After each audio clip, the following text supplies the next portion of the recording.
Hello everyone, my name is Anand और ये light का लेक्चर नंबर 6 है।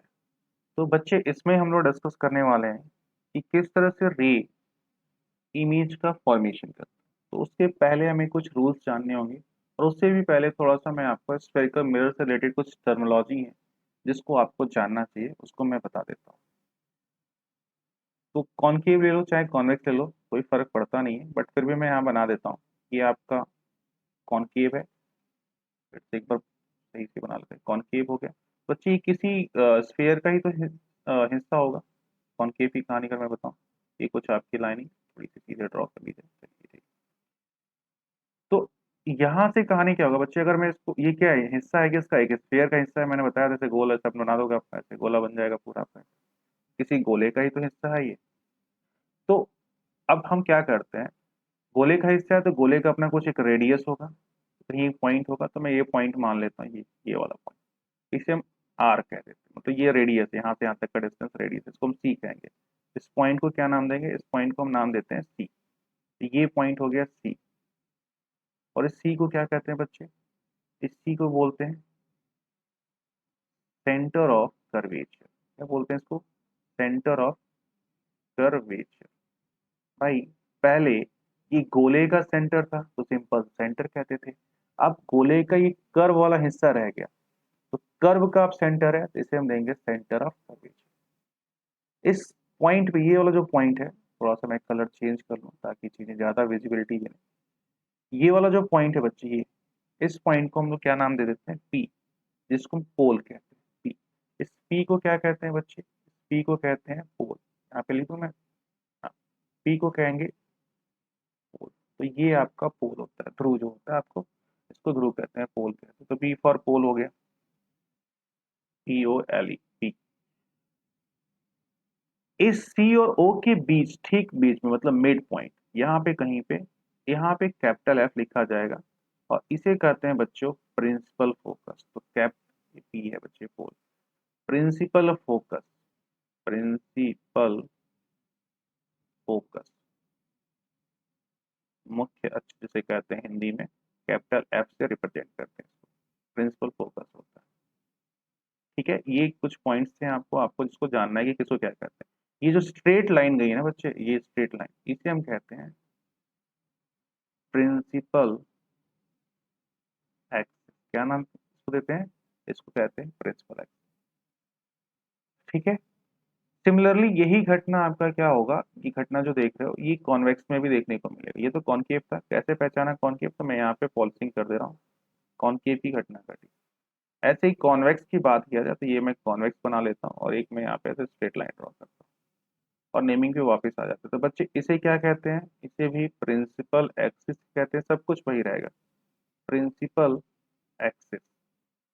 ये किस हिस्से का कर्व है, तो गोले का कर्व है। देखो इसका गोला ऐसे चलेगा, ऐसे गोला बनेगा, तो इसका सेंटर किधर होगा, इधर होगा। तो मान लो इस पॉइंट को हम सेंटर कह देते हैं, ये पॉइंट इसका सेंटर है सी। इसे सी को क्या बोलेंगे, वही सेंटर ऑफ कर्वेचर जो यहाँ लिखा हुआ है।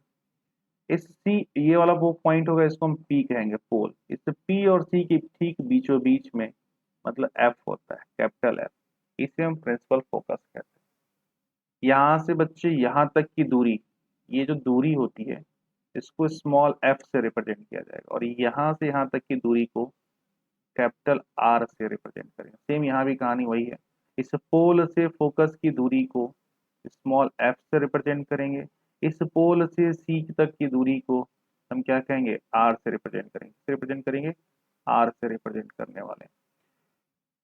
तो यहाँ पे दो टर्म आ रहे हैं, स्मॉल एफ और कैपिटल आर। तो स्मॉल एफ जो होता है बच्चे, वो होता है आपका फोकल लेंथ। क्या होते हैं, फोकल लेंथ। और आर, आर किसका है, पहले गोले था तो रेडियस होता था, गोले का रेडियस होता था।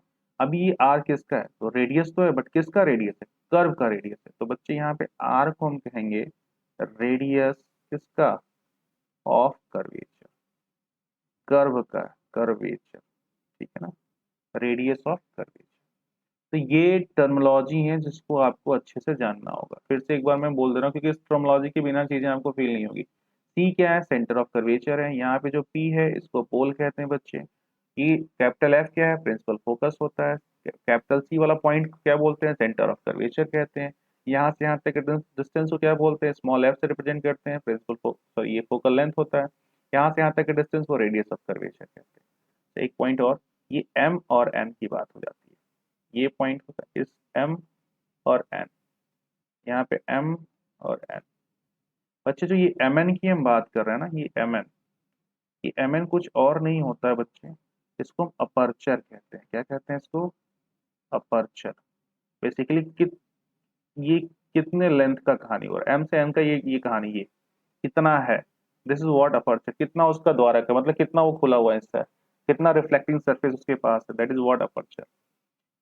और जो आप पढ़ रहे हो मिरर ना, ये मिरर के लिए बहुत बड़ा कंडीशन है। कंडीशन ये है कि जितनी भी आने वाले फॉर्मूले, थ्योरी, जो भी तुम सीखोगे, ये सभी वैलिड होते हैं स्मॉल अपर्चर के लिए। किसके लिए वैलिड होते हैं, स्मॉल अपर्चर के लिए। बहुत ही छोटा द्वारक होना चाहिए, बहुत ही स्मॉल। ये एम एन की लेंथ जो होती है बहुत छोटी होनी चाहिए। बहुत बड़ा हो जाएगा ना तो ये फिर जितने भी लॉ पढ़ोगे वो काम नहीं करेगा। रीजन सिंपल से देखो यार, बहुत बड़ा हो गया तो बहुत बड़ा हो जाएगा तो कर्व वाला, ये देखो ये हिस्सा स्ट्रेट हो जाएगा ऑलमोस्ट चीजें। मान लो तो इमेजिनेशन कर लो कि एक घर के बराबर आपके पास फुटबॉल है, तो ऐसे कंडीशन में जब घर के बराबर तो फुटबॉल बनाओगे, अभी यहीं पे देख लो, मैं ऐसे ही बना रहा हूँ, तो ये हिस्सा क्या हो जा रहा है, ये हिस्सा तो स्ट्रेट दिख रहा है, एकदम स्ट्रेट लाइन, प्लेन हो जा रहा है, एकदम कर्व रह ही नहीं जा रहा, कर्व खत्म हो जा रहा है। तो बहुत सारे इमेज बनने लगते हैं, मल्टीपल इमेज फॉर्मेशन होता है, ब्लर फोटो बनने लगेगा, एक फोटो नहीं बनेगा, कई सारे फोटो बनने लगते हैं। तो क्लियरिटी ना मिलने की वजह से हम क्या करते हैं, कह देते नहीं, मतलब हमें स्मॉल अपर्चर को ही इंक्लूड मतलब लेके चलना होता है, वरना ये जितने भी फॉर्मूले वगैरह आने वाले हैं, आगे फॉर्मूला मिलेगा are.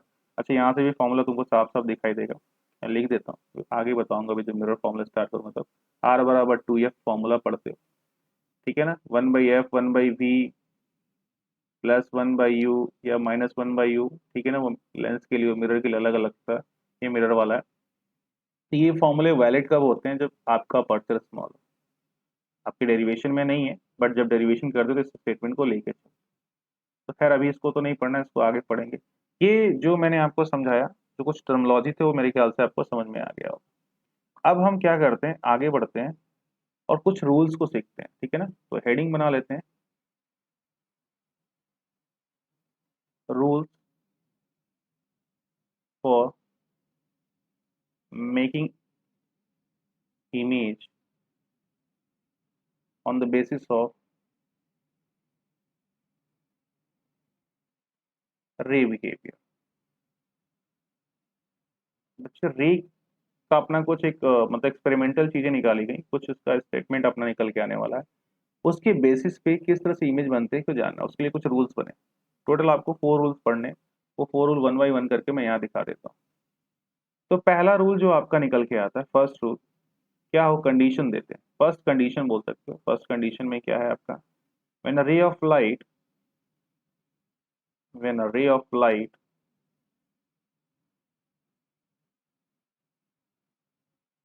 passing parallel to passing parallel to parallel to principal axis. अब ये नाम ही नहीं जानोगे प्रिंसिपल एक्सिस क्या होता है तो फिर मीनिंग नहीं क्लियर होगा, और पीछे वाला पॉइंट दिमाग में है तो बड़ा आसानी से जाएगा। हम ये कंडीशन कॉनकेव कॉन्वेक्स दोनों के लिए होते हैं, किसी एक के लिए नहीं होता है, ठीक है ना। ये जो इमेज बन रहा है इन मिरर हो रहा है, चाहे वो कॉनकेव हो चाहे कॉन्वेक्स हो, दोनों के लिए रूल्स वैलिड है। जो ये वैलिड निकल के आ रहा है मैं दिखा भी दे रहा हूँ। ये कॉनकेव मान लेते हैं, थोड़ा सा तिरछा हो गया, सीधा कर लिया जाए। ये कॉनकेव हो गया, ये प्रिंसिपल एक्सिस हो गया, ठीक है ना। एक स्ट्रेट लाइन ड्रॉ कर लीजिए। अब इसके पैरेलल अगर रे जा रही है तो फिर क्या होगा, when a ray of light passing through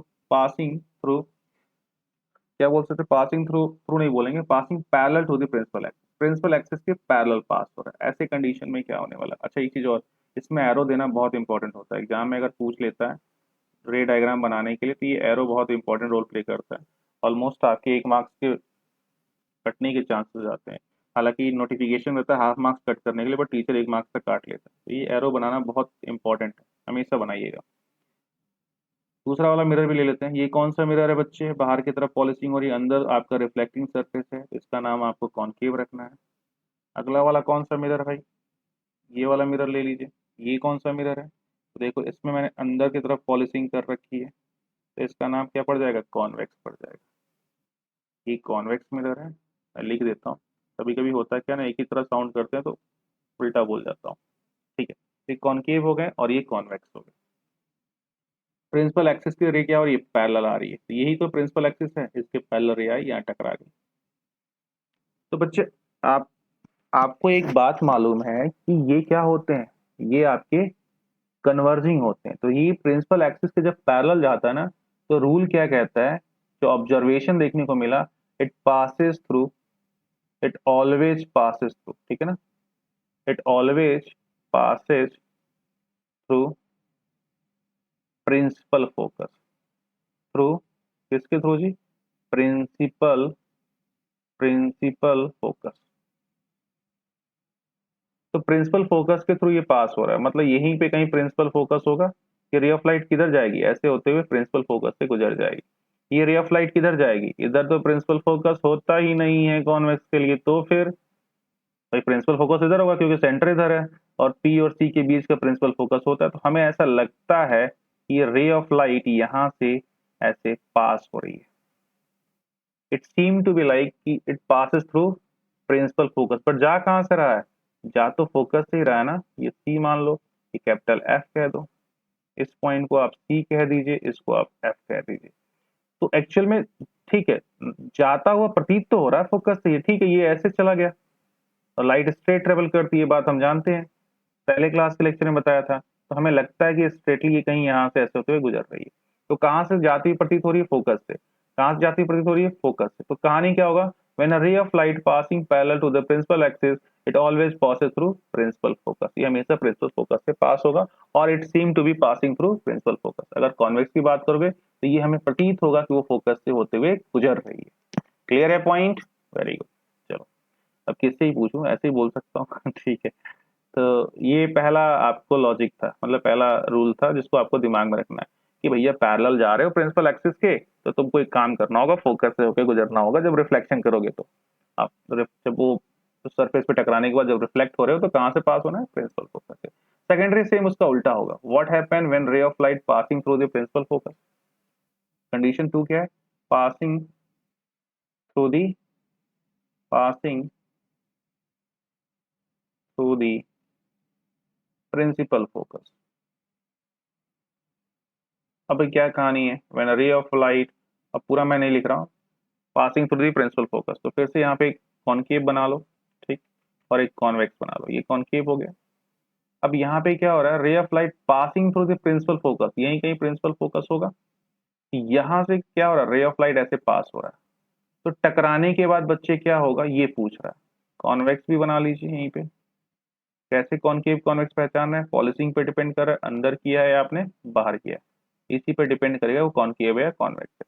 passing through principal focus, चलो ये तो पास हो गया प्रिंसिपल फोकस, ये कैपिटल एफ था, यहाँ से पास कर दिए चला गया, ये यहाँ गया। टकराने के बाद क्या हो जाता है बच्चे, मैं बता देता हूँ, ये टकराने के बाद प्रिंसिपल एक्सिस के पैरेलल हो जाएगा, सेम उसका उल्टा। पैरेलल जा रहे थे तो फोकस से होते हुए गुजर रहे थे, अब फोकस से जाएंगे तो प्रिंसिपल एक्सिस के पैरेलल हो जाएंगे। अब इसमें कहाँ से बना, कहाँ से प्रिंसिपल एक्सिस से पास कर पाएंगे, कोई ऑप्शन है नहीं है। फोकस कहाँ, ये तो मुझे मालूम है फोकस यहाँ है। एक रे ऑफ लाइट इस तरह से फॉल करते हैं हम लोग, इस तरह से ये आता है कि ऐसा लगे कि ये कहाँ से गुजर रहा हो। चलो फोकस में अब यहाँ बनाना पड़ेगा पॉइंट, थोड़ा सा मिटा लेते हैं, चलो ठीक है, थोड़ा सा और नीचे कर लेते हैं। ये टकराने को ऐसा लगे, ठीक है ना, कि ये फोकस से होके गुजर रहा है। तो अगर ये रे इस तरह से आ रहा है कि हमें लग रहा है कि ये फोकस से गुजर रहा है, तो टकराने के बाद बच्चे ये प्रिंसिपल एक्सिस के पैरेलल हो जाएगा। क्या हो जाएगा, प्रिंसिपल एक्सिस के पैरेलल। मतलब रे ऑफ लाइट ऐसे आया, ऐसा लग रहा था कि ये फोकस से गुजर जाएगा, बट एक्चुअल में क्या हो रहा है, ये प्रिंसिपल एक्सिस के पैरेलल होते हुए आपको दिखाई दे रहा है। पॉइंट क्लियर है, तो ये बात आपको याद रखना होगा। उल्टा वाइस वर्सा चल रहा है, पैरेलल है तो फोकस से, फोकस है तो पैरेलल से, पैरेलल है तो फोकस से, फोकस है तो parallel. Third rule, third rule क्या कहता है आपसे, अब सी पे रख दो उठा के। When a ray of light passing through दी, अब मैं सीधे पासिंग थ्रू दी, कहां से, सेंटर ऑफ कर्वेचर, सी से सेंटर, इसीलिए मैं ये टर्मिनोलॉजी बताया था, देखो बार बार ये नाम आ रहे हैं, तो मीनिंग क्लियर होगा तभी हो पाएगा, सेंटर ऑफ कर्वेचर। फिर से वही बना लो, एक आपका कॉनकेव हो गया, बाहर पॉलिशिंग कर दो, एक आपने कॉन्वेक्स बना लिया, अंदर की तरफ पॉलिशिंग कर दो। अब सी से गुजर रहा है, तो यहाँ पे कहानी क्या है, कहीं यहाँ एफ होगा, कहीं यहाँ सी होगा। तो ray of light passing through the C, मतलब सेंटर ऑफ कर्वेचर से होके जा रहा है। इसको थोड़ा सा ऐसे आगे बढ़ा दो, तो रे ऑफ लाइट ऐसे आएगा, सेंटर ऑफ कर्वेचर से पास होके ऐसे पहुंचा। बच्चे जब रे of light centre of curvature से होके जाता है ना, तो जिस पाथ से आया उसी पाथ से रे ऑफ लाइट रिटर्न हो जाता है। तो इसका आंसर आएगा ray of light return back to the same path, उसी पाथ से वो रिटर्न हो जा रहा है। यहाँ पे वही कहानी, यहाँ पे मान लो फोकस था, यहाँ पे सी था, तो कुछ इस तरह से रे ऑफ लाइट को गिराइए कि ये लगे कि सी पे, सेम वही कहानी ऊपर वाला, लगे कि ये सी से गुजर रहा है। कहाँ से गुजर रहा है? सी से। तो इस कंडीशन में ये रे ऑफ लाइट जिस तरह से आया था उसी पाथ से रिटर्न हो जाएगा, ऐसे चला जाएगा, ऐसे आया था और ऐसे वापस चला जाएगा। तो ये सी की कहानी हुई। वैसे भी आपको ये बात दिमाग में रख लेना है कि सेंटर से तुम गुजारोगे। अब ये रीजन क्या हुआ, मैं यहाँ पे ऐसे बना लेता हूँ, इसको वाइस वर्सा कर लीजिए, ऐसे बना लेता हूँ मैं। और अगर मैं इसको सेंटर से गुजारा, मान लीजिए सेंटर यहाँ था, मान लेते हैं सेंटर यहाँ है, तो सेंटर से गुजारा तो रिटर्न क्यों हुआ बच्चे? जब सेंटर से रे ऑफ लाइट पहुंचती है ना, तो ये देखा गया कि ये जो रे ऑफ लाइट आ रही है वो मिरर पे परपेंडिकुलर फॉल हो रही है। क्या हो रही है? मिरर पे ऐसे लंबवत गिर रही है, परपेंडिकुलरली फॉल हो रही है। और बच्चे आप तो जानते हो कि नॉर्मल फॉल होगा तो ये कैसा बिहेव करेगा, इट एक्ट एज अ, अब क्या मतलब, सॉरी, ये नॉर्मल है तो क्या होगा, इस पे इंसिडेंट रेज जिस पाथ से आता था उसी पाथ से रिटर्न हो जाता था। यहाँ पे आएगा तो यहाँ चला जाएगा। तो ये वाला भी कहानी हुई होता, जब सेंटर से बच्चे यहाँ पे फॉल होगा ना, तो यहाँ पे जो एंगल बनेगा इस सरफेस के साथ वो 90 बनता है। कितना बनता है? 90 डिग्री बनता है। इसीलिए वो क्या होता है, सेम पाथ से रिटर्न हो जाता है। मतलब this rays acting as a normal. ये कैसा कर रहा है? एक्ट एज अ, मैं बहुत कुछ अंदर तक बता रहा हूँ, ठीक है ना? बस पेशेंस से सीखोगे तो चीजें आपको समझ में आएंगी। अभी तो बहुत हल्की हल्की चीजें पढ़ रहे हो। 10 तक तो ऐसा होता है ना बच्चे, सिलेबस की मतलब कुछ भी नहीं है। जैसे 11th में जंप करोगे ना तो पूरा सिलेबस ही बदल जाती है। मतलब ऐसा समझ लो कि तुम सीढ़ी के पहली सीढ़ी चढ़ रहे हो, अभी ऐसे 100 सीढ़ियां पड़ी हुई। 11th वाला बहुत मतलब तगड़ा होता है, सिलेबस एकदम से बढ़ जाता है। जहाँ एक किताबें होती हैं वहाँ दो दो किताबें हो जाती हैं हर सब्जेक्ट के लिए, मोटी मोटी किताबें हो जाती हैं। जहाँ तुम 15 चैप्टर 20 चैप्टर पूरे साइंस को खत्म करने में कर दे रहे हो, ठीक है, वहाँ पे एक बुक के अंदर 15-16 चैप्टर हो जाते हैं। तो वहाँ पे बहुत कॉम्प्लिकेटेड होगा। तो ये पेशेंस के साथ यहाँ अगर सीखे रहोगे तो आगे बहुत चीजें आसान हो जाएंगी। और यहाँ मौज मस्ती हो जाएगा, ध्यान से नहीं देखोगे तो चीजें कॉम्प्लिकेटेड हो जाती है। चलो, मुझे बहुत लेक्चर नहीं देना है और मैं बहुत लेक्चर देता भी नहीं हूँ। ओके, तो ये थर्ड रूल हो गया, समझ में आया? टी से जाने के बाद रिटर्न होने का लॉजिक भी मैंने आपको समझा दिया। फोर्थ रूल, लास्ट वन, जो कि मैं बहुत इस्तेमाल करता हूँ। फोर्थ रूल ये कहता है बच्चे, अगर कोई रे ऑफ लाइट ऑब्लिकली फॉल होता, कैसा फॉल हो रहा है? ऑब्लिकली फॉल हो रहा है, ऑब्लिकली फॉल एट पोल। पोल पे क्या हो रहा है? ऑब्लिकली फॉल हो रहा है, तो फिर क्या होगा? तो उस कंडीशन में एक्सपेरिमेंटली चीजें देखी गई। ये कॉनकेव बना लीजिए, ठीक है ना? तो ये ऑब्लिकली क्या हो रहा है? रे ऑफ लाइट फॉल हो रहा है कहाँ पे? पोल पे। कहाँ पे? पोल पे फॉल कराइए, ये पोल पे फॉल हो गया। तो बच्चे यहाँ से ये देखो, ये नॉर्मली ये जो लाइन होती है ना, जो प्रिंसिपल एक्सिस भी होती है, ये भी परपेंडिकुलर होता है इस सरफेस पे, यहाँ पे 90 डिग्री बनाता है। तो इसीलिए इसे स्ट्रेट फॉर्म में हम दिखा देते हैं। तो ये इस तरह से आया, तो यहाँ पे अगर मैं एंगल बनाऊं परपेंडिकुलरली, अगर ये है तो ये थीटा मतलब एंगल आई बनेगा, और यहाँ से ये ऐसे एंगल आर। हर जगह ये कहानी चल रही है, यहाँ मुझे दिखाने का, ये एंगल आर बन जाएगा। मतलब ये एंगल आई है बच्चे और ये एंगल आर है। तो जितने एंगल पे ये फॉल हुआ था प्रिंसिपल एक्सिस के साथ, उतने ही एंगल पे क्या होता है? प्रिंसिपल एक्सिस के साथ बाउंस बैक हो जाता है। सेम मतलब एंगल बनाते हुए bounce back, law of reflection वाली जो कहानी चल रही थी, दिस इज व्हाट। अब इसमें भी यही कहानी घटना घटती है, इसमें तो सेम सेम होता है, इसमें कुछ सोचना नहीं है, ये दोनों एक ही चीज है। ये इधर फॉल हुआ, इस पे ऑब्लिकली फॉल हुआ, तो ये ऐसे निकल जाएगा। मतलब इधर से गया, यहाँ पे गिरा, गिरने के बाद ये रिटर्न हो गया। तो ये क्या हुआ, जिस एंगल पे आया तो उसी एंगल से ये रिटर्न हो जा रहा है। तो दिस इज व्हाट, जब आपका रे ऑफ लाइट ऑब्लिकली फॉल होगा एट पोल, पोल पे फॉल होगा। तो चार हैं, इन चारों को बच्चे तुम्हें याद रखना पड़ेगा। और ये चार नहीं याद हैं तो बिलीव मी आपको कुछ नहीं आने वाला है। ये चार, ये आपको आने चाहिए। मैं बता दे रहा हूँ लाइट चैप्टर के लिए क्या कहानी है। तुम्हारे 5 नंबर कहीं नहीं गए, 5-6 नंबर कहीं नहीं गए। चार ये रूल आपको आने चाहिए। फिर मैं कॉनकेव में 6 फोटो बनाऊंगा, वो एकदम याद हो जाए। बच्चे इसको इग्नोर कर देते हैं, और जो इग्नोर कर देता है उसको चैप्टर ही फिसल जाता है, फिर वो चैप्टर उसके हाथ में नहीं आता। जब तक ये कवर नहीं होगा तब तक चैप्टर हाथ में नहीं आएगा। अगर तुम्हारा ये कवर होगा ना बच्चे, तो न्यूमेरिकल तक तुम मुजवानी लगा लोगे, पेन तक नहीं उठाओगे। कुछ क्वेश्चन प्रैक्टिस करने के बाद बिना पेन उठाए क्वेश्चन सॉल्व कर लोगे। ये 6 रूल याद करने हैं, प्लस 2 रूल और आपको कॉन्वेक्स में मिलेगा। मतलब ये टोटल 6 4 10 2 12, 12 ऐसे रूल हैं। अगर आपको आता है तो लाइट में आप मास्टर हो जाओगे। तुम्हारी सोच मेरी सोच एक बराबर हो जाएगी, तुम्हारी बस एक्सपीरियंस का फर्क रह जाएगा। बाकी स्किल जो आपके मतलब दिमाग में ठूसना चाहिए वो ठूस जाएगा, मतलब हर जाएगा, अगर ये 4 + 6 + 2 आपको अगर आ जाता है तो मैंने फिर से एक बार रिवाइज कर देता हूँ, इतना इंपॉर्टेंट चीजें हैं। पहला कहानी क्या है, अगर पैरेलल है तो फोकस से जाएगा। दूसरा कहानी क्या है, अगर फोकस से है तो पैरेलल जाएगा। सबसे सिंपल कहानी, फोकस से है तो पैरेलल गया, फोकस से है तो पैरेलल जाओ, फोकस से है तो पैरेलल जाओ। अगर सेंटर से है तो बच्चे सेंटर से जिस पाथ से है उसी पाथ से रिटर्न हो जाएगा। सेंटर ऑफ कर्वेचर आने का रीजन यही है, क्यों? क्योंकि इस मिरर के साथ वो 90 डिग्री बनाता है, इसलिए वो रिटर्न हो जाता है। ये नॉर्मल की तरह बिहेव करता है, नॉर्मल में रेज जिस पाथ पे आती है उसी पाथ पर रिटर्न हो जाती है। सेम यही कहानी कॉन्वेक्स के साथ हो जाएगा।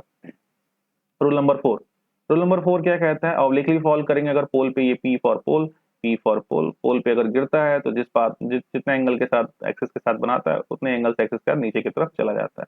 एंगल आई बराबर एंगल आर वाला रूल यहाँ काम करता है, हर जगह कर रहा है। यहाँ भी एंगल आई बराबर एंगल आर कर रहा है, दिखा देते हैं भैया, ना परेशान ना हो। यहाँ पे आया ये एंगल जो आपका आई बन रहा है, अगर एक नॉर्मल यहाँ कहानी देखो, सेंटर कहाँ है, ये सी रहा। अच्छा सी क्या होता है, अब ये मालूम रहेगा तभी ना। अगर सी से मैं यहाँ पे फॉल कराऊं तो आप भी बताया, जो अगर रे सी से जाएगा बच्चे, तो जहाँ पे जिस मिरर के पॉइंट पे गिरेगा वहां 90 डिग्री बनाएगा। तो ये ऐसे गया और ये यहाँ पे बनाया 90 डिग्री, ठीक है ना। इस पॉइंट पे ऐसे बना लेते हैं यहाँ पे, तो बच्चे ये एंगल आई हो गया, एंगल आर हो गया, दिख रहा ना, angle i angle r. Simple सा कहानी है, जहां पे भी जाएगा 90 डिग्री बनाने वाली कहानी चलेगी। सिंपल सा कहानी होता है। तो ये मेरे ख्याल से रूल्स आपको बहुत अच्छे से क्लियर हो गया होगा, समझ में आ गया होगा। अब इन्हीं की रूल, इन रूल की हेल्प से क्या करेंगे ना, वो जो 6 + 2 8 इमेज की बात कर रहे हैं, 6 कॉनकेव में 2 कॉन्वेक्स के अंदर बनाएंगे, और वो बहुत ही इंपॉर्टेंट है। तो आज वाले लेक्चर में इतना ही रखा जाता है, अगले लेक्चर में उसको स्टार्ट किया जाएगा। तो चलो फिर इतना ही, थैंक यू।